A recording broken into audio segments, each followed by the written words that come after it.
दोस्तों, तबला कैसे बनता है ये आपने कभी सोचा है? और तबला बनाने के लिए कौन सी लकड़ियों का इस्तेमाल किया जाता है? एक तबला कितने में बनकर तैयार होता है और इस तबले में धूम धूम आवाज कैसे आती है? तो तबला बनाने के लिए सबसे पहले इसमें इस्तेमाल होने वाली सामग्री को लाना पड़ता है, यानी ये रॉ मटेरियल, और जिसमें सबसे ज्यादा जरूरी लकड़ी है, क्योंकि तबला बनाने में लकड़ी की सबसे अहम भूमिका होती है। सबसे पहले एक सही लकड़ी का चयन करना होगा जो तबला बनाने के लिए उपयुक्त हो। और आपको बता दें कि आमतौर पर तबला बनाने के लिए शीशम की लकड़ी का इस्तेमाल किया जाता है। अब ध्यान देने वाली बात यह है कि तबला बनाने में कुछ दिन पहले ही पेड़ से काट कर लाई गई लकड़ी का इस्तेमाल नहीं किया जाता, क्योंकि इसमें नमी होने की संभावना ज्यादा होती है। इसीलिए लकड़ी को काटकर 4 से 5 साल के लिए ऐसी जगह पर रखा जाता है जहां नमी कम हो, क्योंकि अगर तबला बनाने वाली लकड़ी में जरा सी भी नमी रह गई तो वो उस पर लगने वाले चमड़े को खराब कर देगी।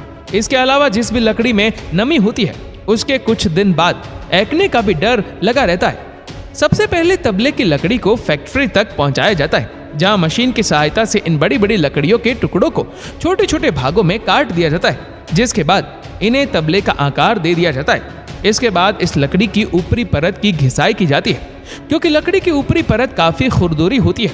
अगर बिना घिसाई किए चमड़ा चढ़ा दिया गया तो चमड़ा फटने का डर रहता है। इसके बाद अब जरूरत पड़ती है चमड़े की।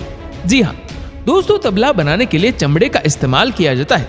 अब तबला बनाते समय इसके ऊपर 3 परतों में चमड़े को डाला जाता है, जिसमें 2 परतें बकरी के चमड़े से बनी होती है और 1 परत गाय, भैंस, बैल जैसे जानवरों के चमड़े से बनाई जाती है।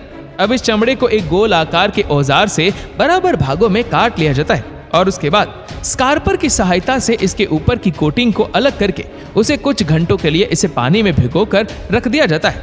इसके बाद तीनों परतों को एक दूसरे के ऊपर रख दिया जाता है और इन चमड़ों की परतों को रखने का भी एक सही तरीका होता है। उसके बाद वुड लेयर के बीचों बीच औजार की मदद से गोल आकार का एक हिस्सा काट दिया जाता है, जिसके बाद इस हिस्से पर कारीगर द्वारा काफी बारीकी से कट लगाए जाते हैं, जिससे तबले की पगड़ी को बनाया जा सके। पगड़ी को भी ऊंट की खाल से बनाया जाता है। इतना सब कर लेने के बाद तबले को कुछ दिनों तक धूप में सूखने के लिए रख दिया जाता है। तबला सूख जाने के बाद इस पर शाही का काम किया जाता है। और आपको बता दें कि तबले के प्रत्येक हिस्से के बीचों बीच में एक काले चकते के रूप में जो हिस्सा होता है उसे शाही कहते हैं। यह मुख्य रूप से चावल से बनाया गया एक लेप होता है जो सूख कर कड़ा हो जाता है। स्याही का मुख्य काम तबले में ठनकदार आवाज पैदा करना होता है। तबले में स्याही का काम बेहद ही बारीकी से किया जाता है, क्योंकि अगर स्याही करते समय जरा से भी गलती हो गई तो तबले की आवाज में फर्क आ जाएगा और वह ठीक से बजेगा नहीं। कुछ वादक तबले पर स्याही के बजाय गूंथे हुए आटे का भी इस्तेमाल करते हैं। तबले पर स्याही का काम पूरा हो जाने के बाद इसे सूखने के लिए छोड़ दिया जाता है, जिसके बाद इन पर फिनिशिंग का काम किया जाता है और इसे अच्छी तरह से खूबसूरत बनाने के लिए इसको रंगा भी जाता है, जिसके बाद इसकी ट्यूनिंग करके मार्केट में ले जाकर बेच दिया जाता है।